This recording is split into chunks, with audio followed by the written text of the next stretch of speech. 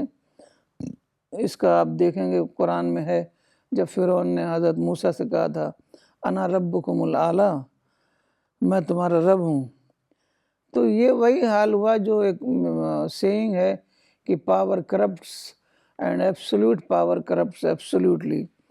تو ان لوگوں نے بالکل ہی کرپشن پھیلا رکھا تھا، کیونکہ ان لوگوں کے خلاف کوئی آواز نہیں اٹھتی تھی، عوام کے اندر کوئی آزادی نہیں تھی، ان کے اندر ایکوالٹی نہیں تھی، سب کچھ جو تھا وہ ایلیٹ کلاس کے پاس تھا۔ تو یہ جو نیکسس تھا مذہبی پیشوا اور بادشاہوں کا، اس کی وجہ سے ان کو زیر نہیں کیا جا پا رہا تھا۔ ایک پوری امپائر، ساسنیڈ امپائر، رومن امپائر، تو یہ ساری امپائرس ان کی سپورٹ پر قائم تھیں اور کوئی ان کا کچھ کر نہیں سکتا تھا۔ جو جنگیں ہوئیں اسلام میں تو وہ وہی اسی لیے ہوئیں کہ یہ امپائر کو توڑا جائے، تاکہ یہ جو مذہبی لوگوں نے راستہ بند کر رکھا ہے بالکل ترقیوں کا، وہ راستہ کھلے اور عوام تک جو بینیفٹس ہیں، جو بلیسنگز ہیں خدا کے مذہب کی، خدا کے توحید کے کانسیپٹ کی، وہ تمام دنیا تک پہنچ جائے۔ تو یہی دونوں امپائر جو تھیں وہ بالکل روڈ بلاک کی طرح کام کر رہی تھیں، کچھ بھی کرنے نہیں دیتی تھیں عوام کو۔ ریلیجس پرزیکیوشن تھا، کوئی بھی نہ مذہب کی فیلڈ میں کوئی کچھ کام کر سکتا تھا، بس جو اسٹیٹ ریلیجن تھا بس اسی پر چلنا تھا، نہ سائنس میں کوئی ترقی ہو سکتی تھی۔ تو اس طریقے سے تقریباً 1000 برس تک لوگ جو ہیں بالکل ہی اسی حالت میں رہے کہ چند لوگوں کے پاس پاور تھا، پیسہ تھا، اور باقی تمام لوگ غریب تھے۔ تو اس کا ایک مثال ہم چرچ کا دیتے ہیں کہ پہلے قدیم زمانے میں 2 تھیوری چلتی تھی، ایک جیو سینٹرک اور ایک ہیلیو سینٹرک۔ تو جیو سینٹرک تھیوری جو تھی، جو ٹالمی نے بنائی تھی، جو ان کا نظریہ، تو وہی جو ہے وہ غالب آ گیا، کیونکہ وہ چرچ کے لیے وہ بہت فائدہ مند تھا، فیوریبل تھا۔ اصل میں چرچ کا جو نظریہ تھا، دیکھیے بائبل میں یہ نظریہ نہیں ہے، لیکن چرچ نے کچھ نظریے بنا رکھے تھے تو وہ اس سے وہ ٹکراتا تھا۔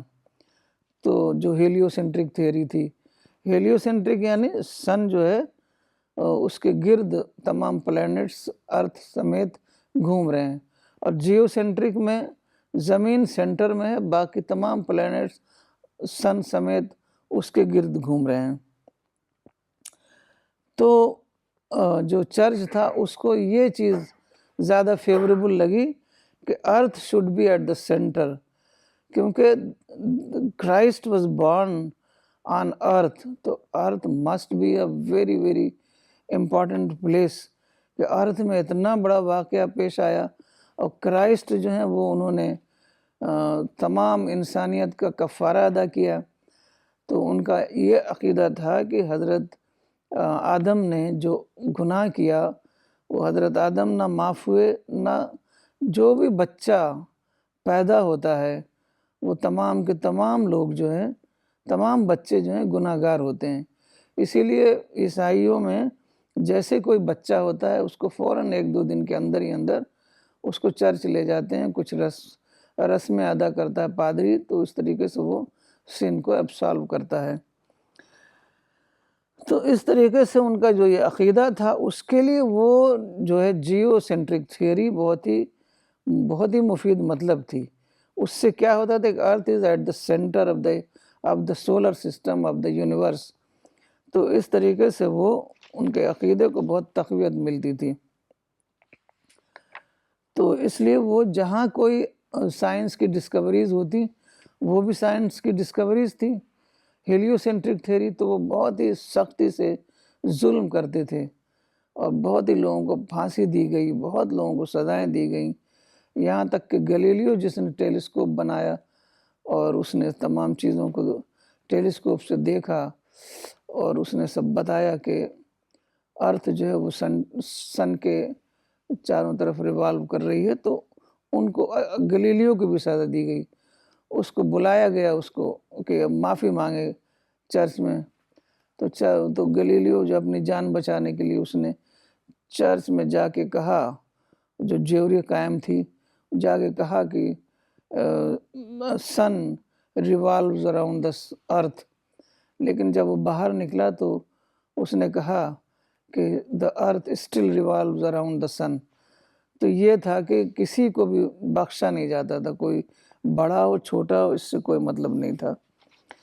تو یہی سب باتیں تھیں جن کی وجہ سے کوئی ترقی نہیں ہو رہی تھی، اور ایجوکیشن بھی ایلیٹ کے کلاس کے لیے تھا، کہ ایجوکیشن صرف کلرجی کے لیے تھا اور رائل کلاس یا کچھ بڑے لوگوں کے لیے تھا، عوام کے لیے ایجوکیشن تھی ہی نہیں۔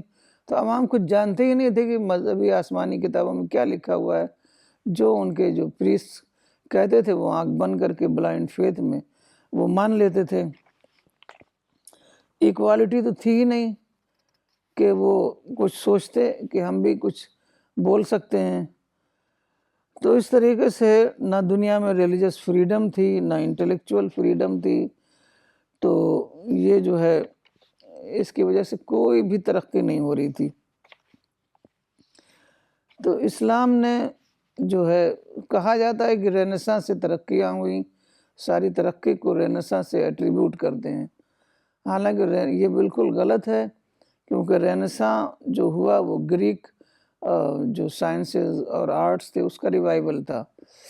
تو وہاں پر تو آرٹس اور فلسفے میں کام ہوا تھا، سائنس میں تو کچھ کام ہی نہیں ہوا تھا، تو ترقیاں کیسے ہوتی؟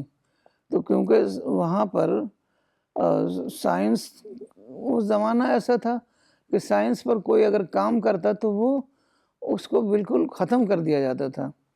جیسے آرکمیڈیز تھا، کہتے ہیں کہ وہ میتھمیٹیشین تھا، تو وہ ریت پر کوئی سوال حل کر رہا تھا تو ہر چیز کو بدعت سمجھتے تھے، انوویشن سمجھتے تھے، تو اس کو ایک رومن فوجی نے اس کو وہیں مار دیا، اتنے بڑے بڑے لوگوں کو۔ تو کچھ انفرادی طور پر انڈیویجولز آپ کو ملیں گے جنہوں نے کام کیا، لیکن اس کام کی سوسائٹی میں کوئی سپورٹ نہیں تھی، کسی نے ان کا ساتھ نہیں دیا۔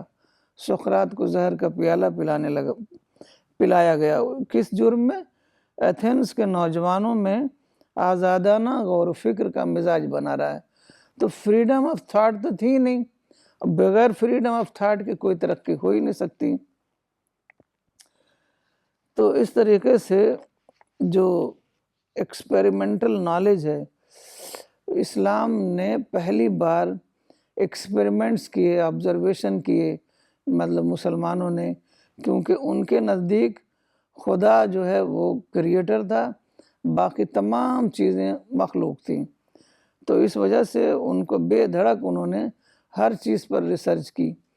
تو جو ایکسپیریمنٹس ہیں، آبزرویشن ہیں، بہت سارے اورینٹلسٹ نے انسائکلوپیڈیا میں آپ دیکھ لیجئے، تو باقاعدہ انہوں نے بتایا ہے کہ یہ صرف عربوں کی وجہ سے دنیا میں یہ آیا۔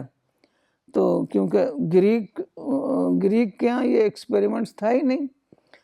برٹرینڈ رسل جو اتنا بڑا فلسفی تھا، اس نے کہا کہ گریکس کا یہ حال تھا کہ ارسطو جو سب سے بڑا فلاسفر مانا جاتا ہے، اس نے کہا کہ عورتوں کے منہ میں دانت کم ہوتے ہیں، تو اس نے اس کا مذاق اڑایا ہے کہ اس کے 2 بیویاں تھیں، دانت کو گن نہیں سکتا تھا۔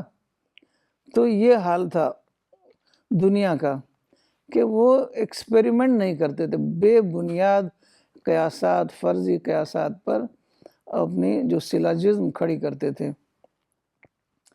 تو پہلی بار جو ہے دنیا میں یہ ہوا کہ ہر چیز پر آبزرویشن کیا جانے لگا، ایکسپیریمنٹس کیا جانے لگا، اور تمام لوگوں کو موقع ملا، کیونکہ جب ایکوالٹی ہوتی ہے، تمام ریلیجن، ایجوکیشن فار آل ہوتا ہے، تب کیونکہ دیکھیے ہر انسان میں خدا نے کچھ نہ کچھ ٹیلنٹ دیا ہے، تو اگر آپ ایک بڑی میجورٹی کو آپ کچھ کام ہی نہیں کرنے دیں گے، صرف ایلیٹ کلاس کام کرے گی، تو ایلیٹ کلاس تو پہلے ہی پیمپرڈ ہوتی ہے، تو وہ کیا کام کرے گی؟ تو میجورٹی عام طور پر ایسا ہوتا ہے کہ جو ہیو ناٹس ہوتے ہیں وہی ان کے اندر بہت زیادہ انسینٹیو ہوتا ہے، اور وہی محنت کر کے کچھ اچیو کرتے ہیں۔ جتنے بھی آپ بڑے بڑے لوگوں کو انسائکلوپیڈیا میں دیکھیے تو وہی ہیں جنہوں نے بہت مصیبتیں اٹھائی ہیں ابتدائی لائف زندگی میں۔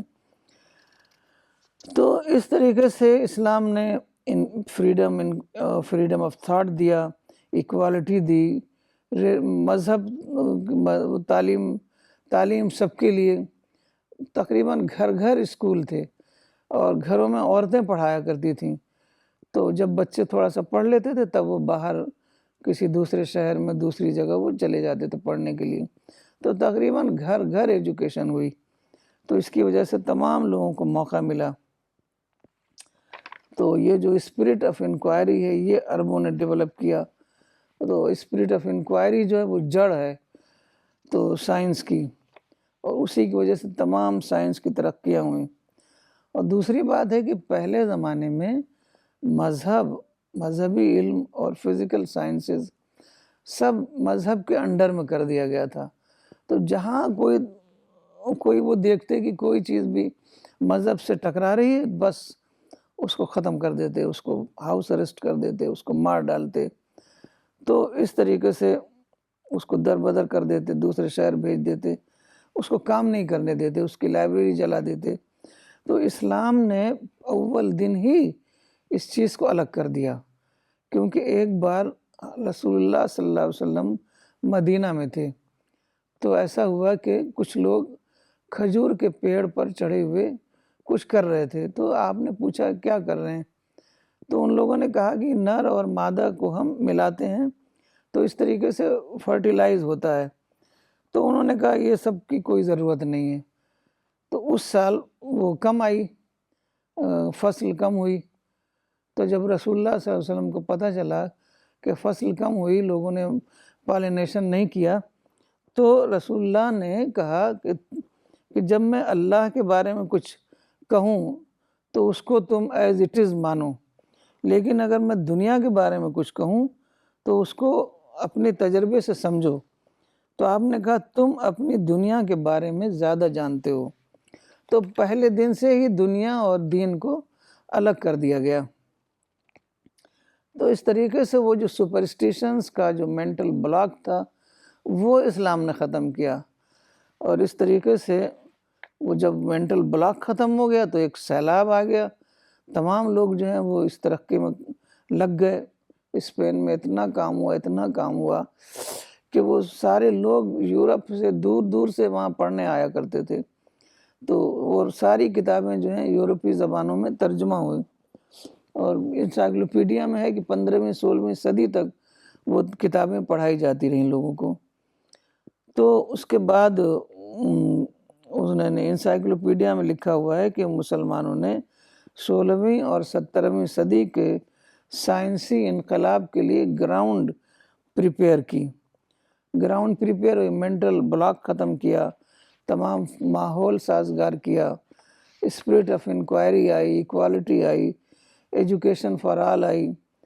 تو اس طریقے سے انہوں نے ایک پورا ماحول تیار کر دیا آئندہ کی ترقیوں کے لیے۔ تو ایک کتاب ہے رابرٹ بریفالٹ کی، اس میں انہوں نے لکھا ہے، کتاب کا ٹائٹل ہے میکنگ آف ہیومینٹی۔ تو اس میں انہوں نے لکھا ہے it is highly probable that but for the Arabs modern industrial civilization would never have arisen at all۔ تو اب آج ہم اتنا ہی بات کریں گے، اس کے بعد آئندہ کچھ دوسرے اسپیکٹس اسی ٹاپک پر لیں گے۔ السلام علیکم ورحمۃ اللہ۔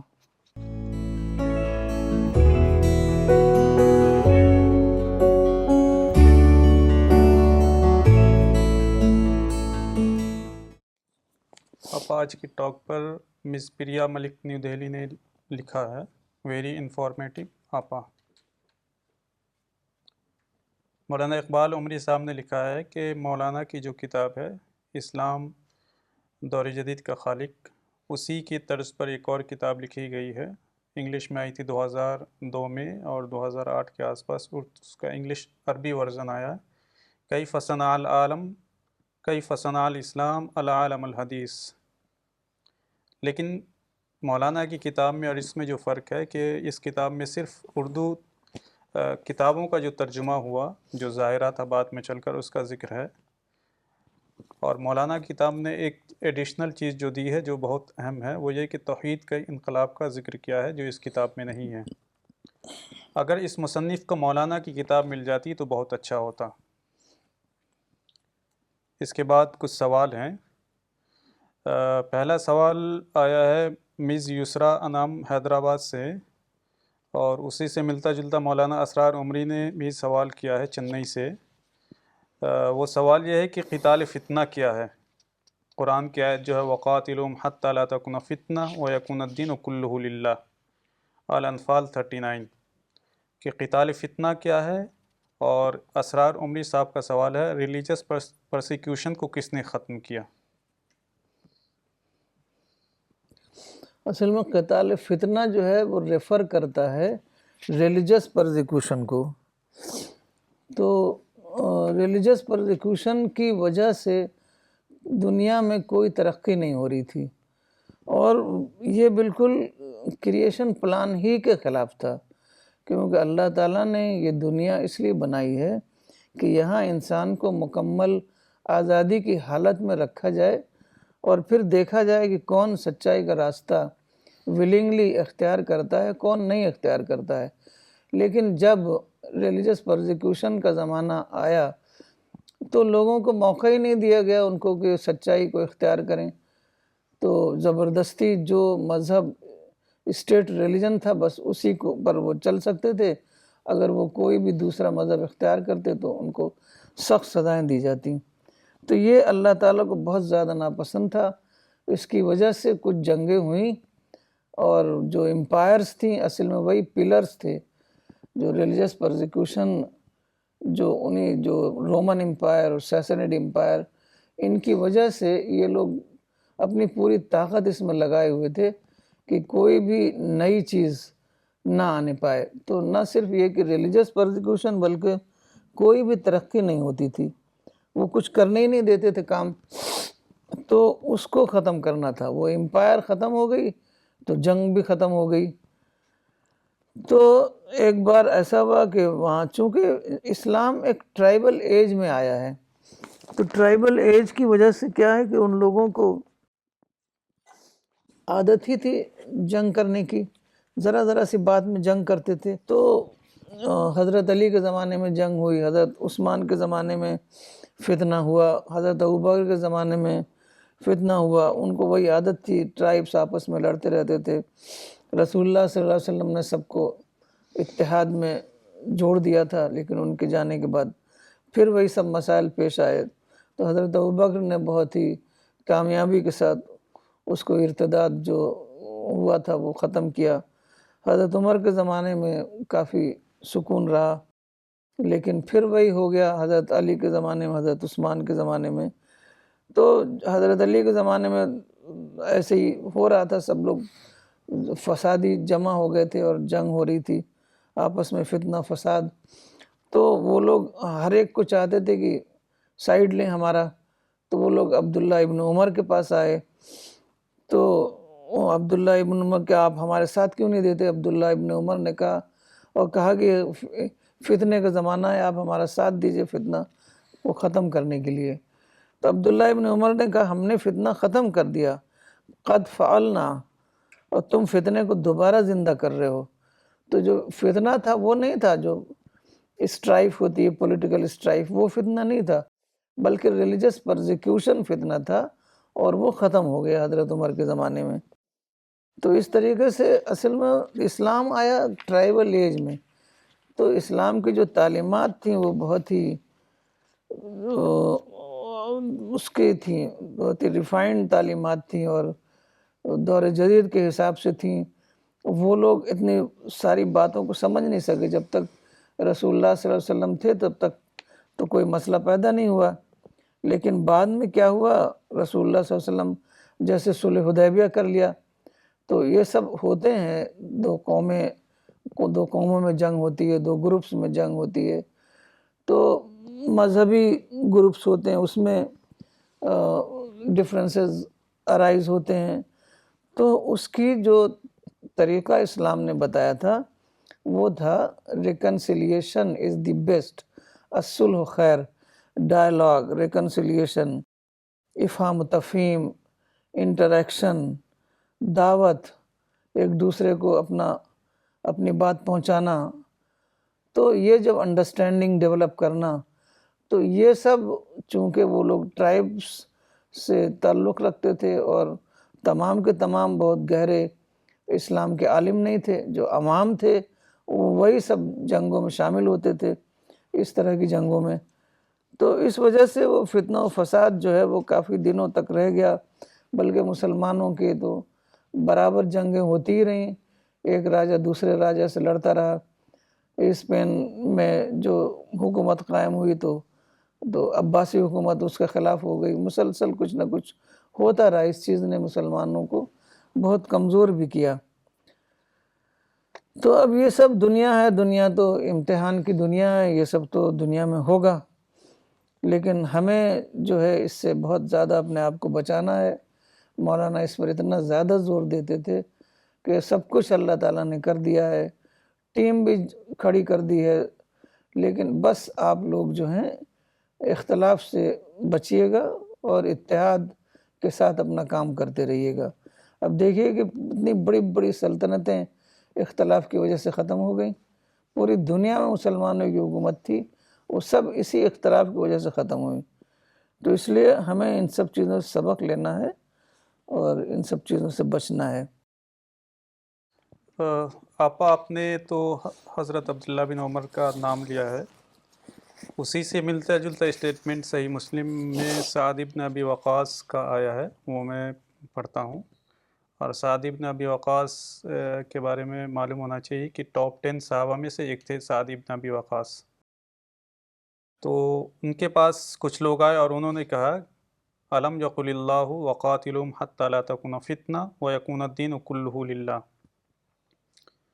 کہ اللہ تعالیٰ نے کیا یہ نہیں کہا کہ تم ان سے جنگ کرو یہاں تک کہ فتنہ نہ رہے اور دین تمام کا تمام اللہ کے لیے ہو جائے۔ تو سعد بن ابی وقاص نے کہا قد قاتلنا حتی لا تکون فتنہ وانت واصحابک تریدون ان تقاتلوا حتی تکون فتنہ، صحیح مسلم حدیث نمبر 96، کہ ہم نے جنگ کیا یہاں تک کہ فتنہ ختم ہو گیا، اور تم اور تمہارے ساتھی چاہتے ہو کہ تم جنگ کرو یہاں تک کہ دوبارہ فتنہ آ جائے۔ مس یسرا انعام کا ایک دوسرا سوال یہ جو اس سے ملتا جلتا ہی ہے کہ قتال فتنہ اور آج جو مسلمان جنگ کر رہے ہیں ان دونوں میں کیا فرق ہے؟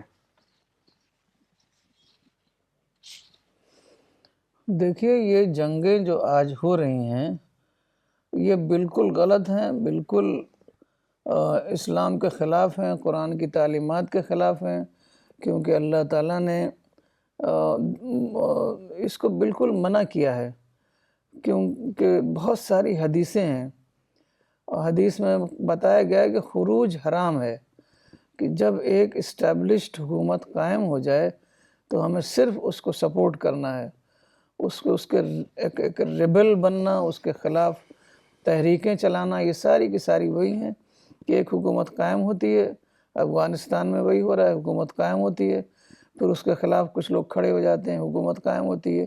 یہ ٹرائبلزم ہے، یہ اسلام نہیں ہے، تو یہ بالکل غلط ہے، اور ان لوگوں کو خدا سے ڈرنا چاہیے۔ تو یہ سب دنیا کے لیے لڑائیاں ہیں، دنیا کے لیے لڑائیاں، وہ تھا ریلیجس پرزیکیوشن کو ختم کرنا۔ دنیا کے لیے لڑائیاں تو بالکل جائز ہی نہیں ہے، اور ہر جگہ لینڈ کی لڑائی ہے، کہیں بھی دین کے لیے وہ لوگ کوئی کام نہیں کر رہے ہیں، دین کے لیے تو دعویٰ ورک ہے، اور یہ لڑائیاں جو ہیں وہ لینڈ کے لیے ہیں۔ تو یہ اس سے بالکل ریفرین کرنا چاہیے، خدا سے خوف کھانا چاہیے، اور ہتھیار کو پھینک دینا چاہیے، جیسے کہ حدیثوں میں آیا ہے کہ جب ایسا موقع آئے گا تو تم لوگ ہتھیار پھینک کے جنگل میں چلے جانا۔ تو اس میں یہاں تک کہا گیا ہے کہ اگر تمہارا بادشاہ جو ہے، راجہ جو ہے، اگر ایک دم ہی بیکار ہو، ایک دم ہی بھلائک ہو، ایک دم کوئی کام کا نہ ہو، تب بھی تم اس کا ساتھ دو جب تک کہ وہ تم کو نماز روزہ کرنے دے۔ تو ایسی کون سی حکومت ہے جو نماز روزہ ہمیں نہیں کرنے دے رہی ہے؟ تو اس لیے تمام کی تمام جنگیں انلافل ہیں۔ آپا اس پر ایک حدیث، دو حدیث میں پڑھنا چاہوں گا، یہاں پر اضافہ کرنا چاہوں گا۔ ابن عمر کی حدیث ہے کہ ایک آدمی نے آ کر ان سے کہا، کیف تری فی قتال الفتنہ؟ فقال وهل تدری ما الفتنہ؟ کان محمد صلی اللہ علیہ وسلم یقاتل المشرکین وکان الدخول علیہم فتنہ ولیس کقتالکم علی الملک۔ کہ ایک آدمی نے آ کر کہا ابن عمر سے کہ تم فتنہ کی قتال کے بارے میں کیا آپ کی رائے ہے؟ تو انہوں نے کہا، تم جانتے ہو فتنہ کیا چیز ہے؟ محمد صلی اللہ علیہ وسلم نے مشرکین کے ساتھ جنگ کی، اور اس وقت نئے دین میں داخل ہونا فتنہ تھا۔ تمہارا بادشاہت کے لیے جنگ کرنے کی طرح نہیں۔ صحیح البخاری حدیث نمبر 4651۔ اور ایک دوسری حدیث ہے جو آج جو یہ جنگ ہو رہی ہے اس کے بارے میں بہت ہی عبرت انگیز ہے۔ ابو موسیٰ اشعری کہتے ہیں کہ رسول اللہ صلی اللہ علیہ وسلم نے حرج کا ذکر کیا جو قیامت سے پہلے ہوگا۔ حتیٰ یقتل الرجل جارہ و اخاہ و ابن عمہ، قالوا ومعنا عقولنا یومئذ، قال تنزع عقول اکثر اہل ذلك الزمان ویخلف لو ہیماء من الناس یحسب احدهم انہم علی شیء ولیس علی شیء۔ کہ رسول اللہ صلی اللہ علیہ وسلم نے کہا قیامت سے پہلے بہت زیادہ قتل و قتال ہوگا، یہاں تک کہ آدمی اپنے پڑوسی کو قتل کرے گا، اپنے بھائی کو قتل کرے گا، اور اپنے بھتیجے کو قتل کرے گا۔ تو صحابہ نے کہا کیا اس دن ہمارے پاس عقل بھی ہوگی؟ تو آپ نے کہا ان کی عقلیں چھن جائیں گی، اس زمانے کے اکثر لوگوں کی عقلیں چھن جائیں گی، اور اس وقت جو لوگ باقی رہیں گے وہ بہت ہی جذباتی ہوں گے، اور وہ سمجھیں گے کہ ہم عقل والے ہیں، حالانکہ وہ عقل والے نہیں ہوں گے۔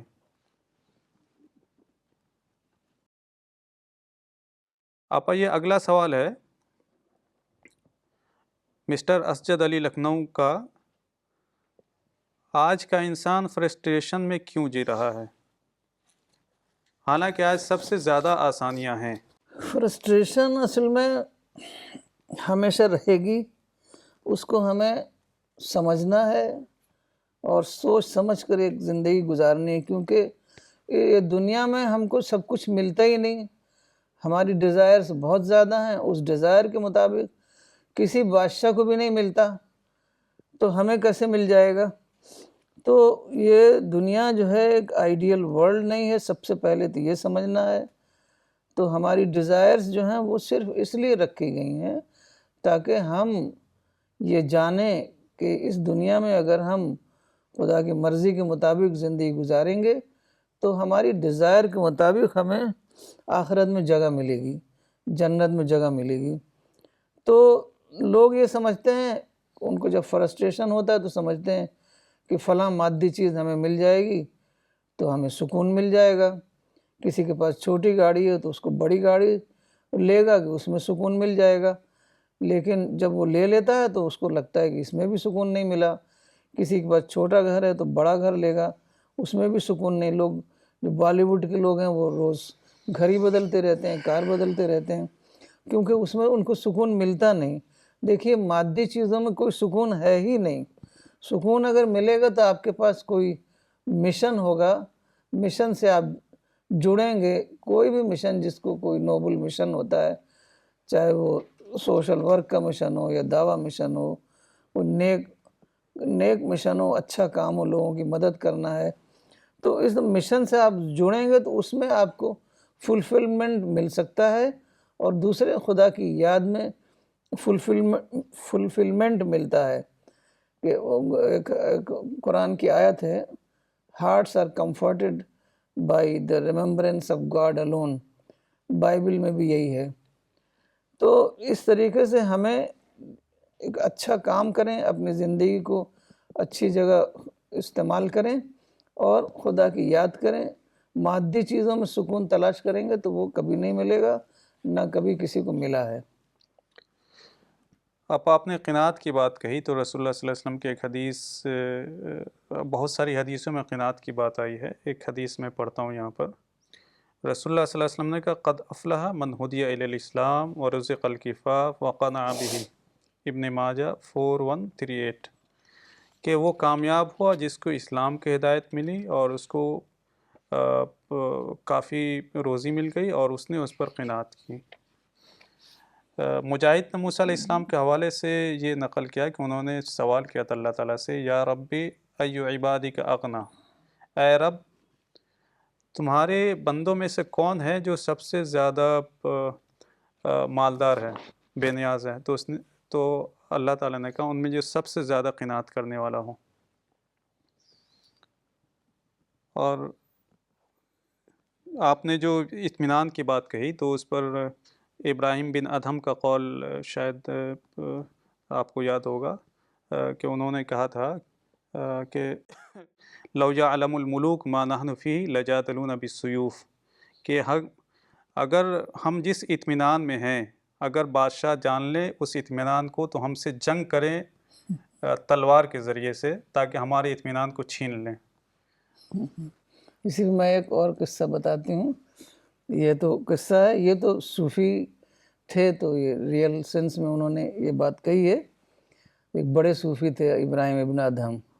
تو ایک قصہ یہ کہ ایک بادشاہ تھا، وہ خوش نہیں رہتا تھا، تو اس نے ہر طرف اپنے لوگ بھیجوائے۔ اس سے کسی نے کہا کہ اگر تم ایک ہیپی مین کی شرٹ پہن لو تو تم خوش رہو گے۔ تو اب اس نے ہر طرف لوگوں کو بھیجا کہ کوئی ہیپی مین ہو تو اس کی شرٹ لے کر آؤ۔ کسی نے بھی نہیں کہا کہ میں ہیپی ہوں۔ فائنلی اس نے دیکھا ایک ٹیلے پر ایک آدمی بیٹھا ہوا ہے، وہ اس کے پاس گئے کہ تم خوش ہو؟ اس نے کہا ہاں میں خوش ہوں۔ تو اس نے کہا کہ تمہاری شرٹ بادشاہ کو چاہیے؟ اس نے کہا میرے پاس شرٹ ہی نہیں ہے۔ تو اس کے پاس کچھ تھا ہی نہیں، تو اس کے پاس کوئی خطرہ نہیں، کوئی ڈر نہیں، اور وہ سکون میں ہوگا۔ آدمی کے پاس ہوتا ہے تو اس کو اور زیادہ پریشانیاں ہوتی ہیں۔ ڈاکٹر نجمہ صدیقی نے آج کی ٹاک پر کمنٹ کیا ہے، ویری امپورٹنٹ اینڈ انفارمیٹیو، جزاک اللہ۔ مولانا سید اقبال احمد عمری نے لکھا ہے، آپا آپ نے انتم عالم و بیامر دنیاکم والی حدیث کو بہت اچھی طرح واضح کیا کہ رسول اللہ صلی اللہ علیہ وسلم نے دنیا کی ترقی میں رکاوٹ پیدا نہیں کی، اور یہ واقعہ اس کی دلیل ہے۔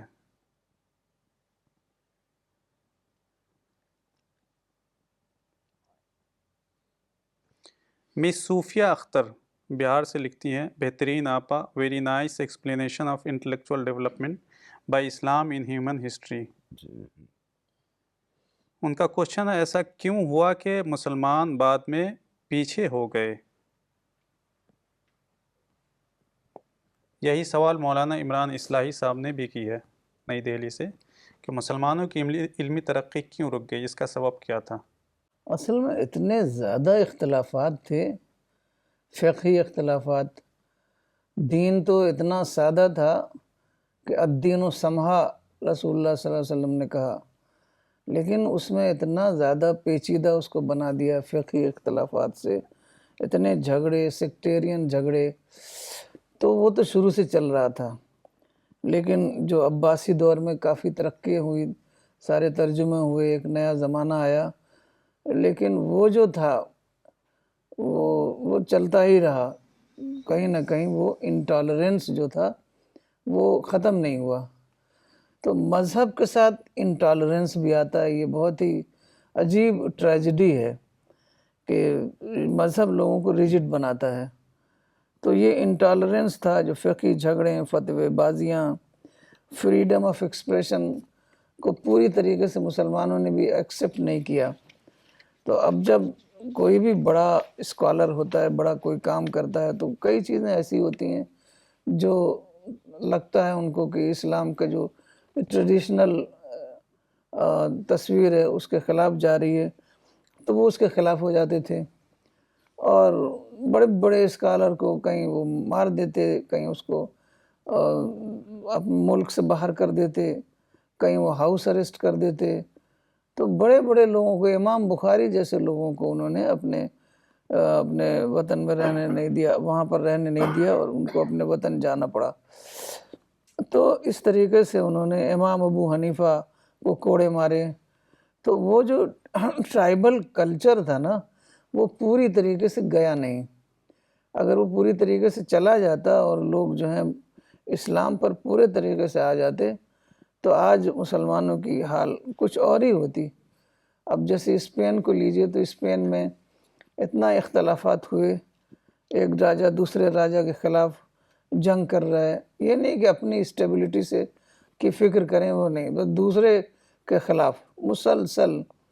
اور کرسچنز جو تھے وہ اتحاد کر رہے تھے۔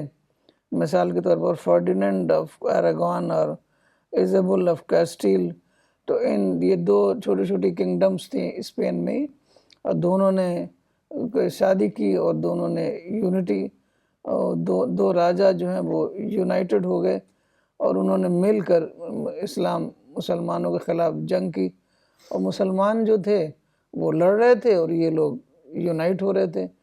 تو کیسے وہ ہوتا؟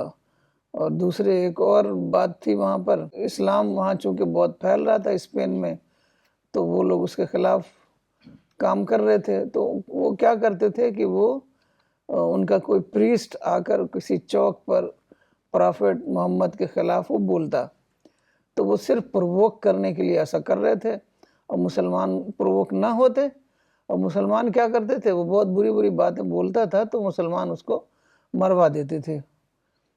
تو یہ سب جو انٹالرنس تھا، یہ ان کا سبب بنا ڈاؤن فال کا۔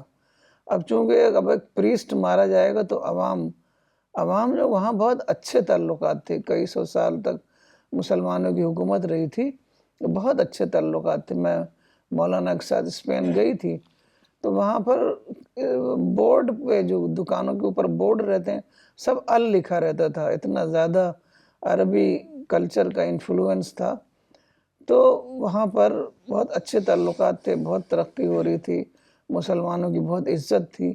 لیکن یہ جو ایک خاص کام ہوا کہ پرافٹ کے خلاف کچھ بھی بولو تو اس کو قتل کروا دو، یہ جو بات ہوئی، اس کی وجہ سے وہ جو ماحول سارا خراب ہو گیا، عوام غصہ ہو گئے۔ حالانکہ اسلام میں ہے ہی نہیں کہ پرافٹ کے خلاف کوئی شتم کرے تو اس کو مرواؤ، اس کو بات بتاؤ، اس کو سمجھاؤ، پرافٹ پر کتاب لکھو، تو اس کو بتاؤ کہ پرافٹ جو ہیں پرافٹ آف پیس تھے، پرافٹ آف وار نہیں تھے۔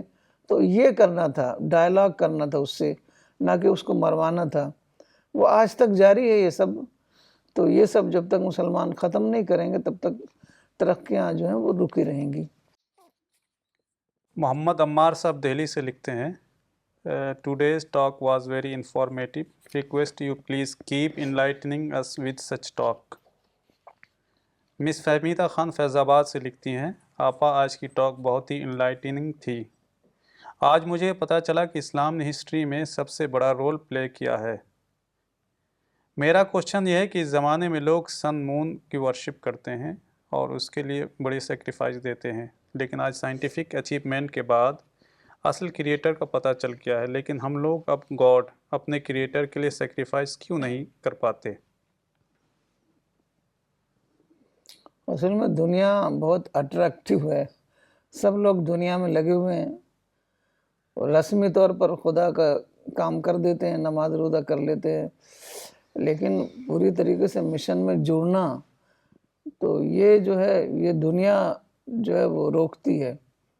دنیا کے ترقیوں میں لگے ہوئے رہتے ہیں، پیسہ کمانے میں لگے رہتے ہیں اور انٹرٹینمنٹ میں لگے رہتے ہیں، تو ان سب چیزوں سے کٹنا پڑے گا نا، ڈسٹریکشن کو ختم کرنا پڑے گا۔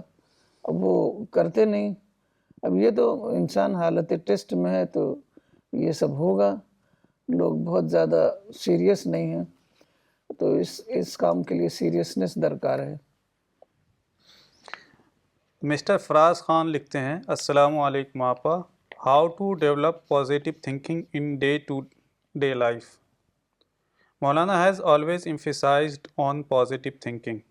اصل میں جو نیگیٹیوٹی ہوتی ہے، ہم بہت چھوٹی چھوٹی بات پر ہم نیگیٹیو ہو جاتے ہیں، اور جو زیادہ بڑی باتیں ہیں وہ ہماری نگاہوں سے اوجھل ہو جاتی ہیں۔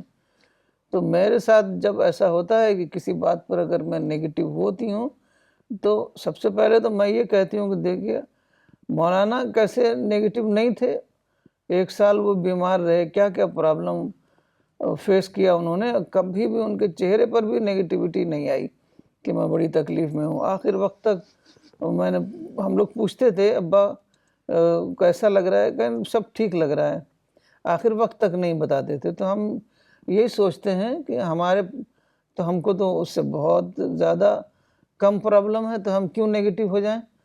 تو ہم اپنی جو ہم ڈیوائن بلیسنگز جو ہمیں ملی ہوئی ہیں اس کو یاد کریں، اور ہم کو 99.9% جو ہے ہم کو خدا کی بلیسنگ ملی ہوئی ہیں، اس کو ہم یاد نہیں کرتے، وہ 0.1% جو ہے اس کو ہائی لائٹ کرتے ہیں، ایگزیجریٹ کرتے ہیں، تو وہی ہمیں ختم کرنا پڑے گا۔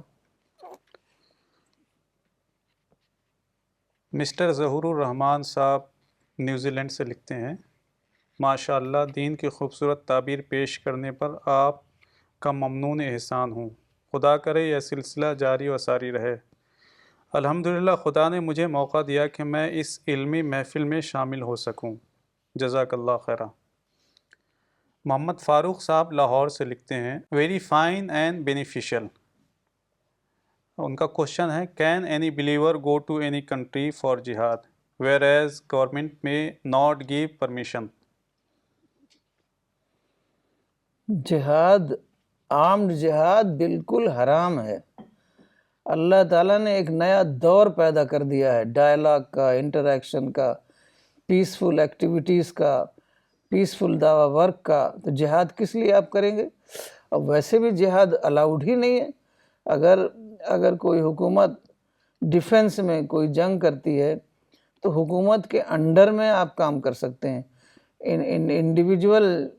انڈیویجول لوگوں کے لیے جہاد الاؤڈ ہی نہیں تھا، پہلے بھی نہیں الاؤڈ تھا، اب تو زمانہ ہی بدل گیا، اب تو جہاد کا کوئی مطلب ہی نہیں، نیوکلیئر آرمامنٹس کے بعد جہاد کا کوئی مطلب ہی نہیں، کیونکہ اس میں جنگ جیتنے والا جنگ ہارنے والا دونوں ہی ہارے ہوئے ہوتے ہیں، کیونکہ اتنا زبردست تباہی ہوتی ہے کہ وہ تو جہاد کا زمانہ ہی ختم ہو گیا۔ اب مسلمان کتنا دیر میں زمانے کو سمجھیں گے؟ وہ یہ تو 1500 سال پہلے کا زمانہ تھا، آج کا زمانہ دوسرا ہے، آج کا زمانہ پیسفل ایکٹیویٹی کا زمانہ ہے، ہر کام پیسفل طریقے سے ہو سکتا ہے۔ پہلے زمانے میں کیا تھا کہ سب کچھ بادشاہ کے ہاتھ میں ہوتا تھا، اب اگر ہمیں کچھ چاہیے تو بادشاہ سے جنگ کرنی پڑتی تھی، اب تو جنگ کا کوئی مطلب ہی نہیں، اب تو سب کچھ آپ ایجوکیشن حاصل کریے، آپ بزنس کریے، آپ ادارے قائم کریے، سب کچھ آپ کو ملے گا، آپ کو جنگ کرنے کی کیا ضرورت ہے؟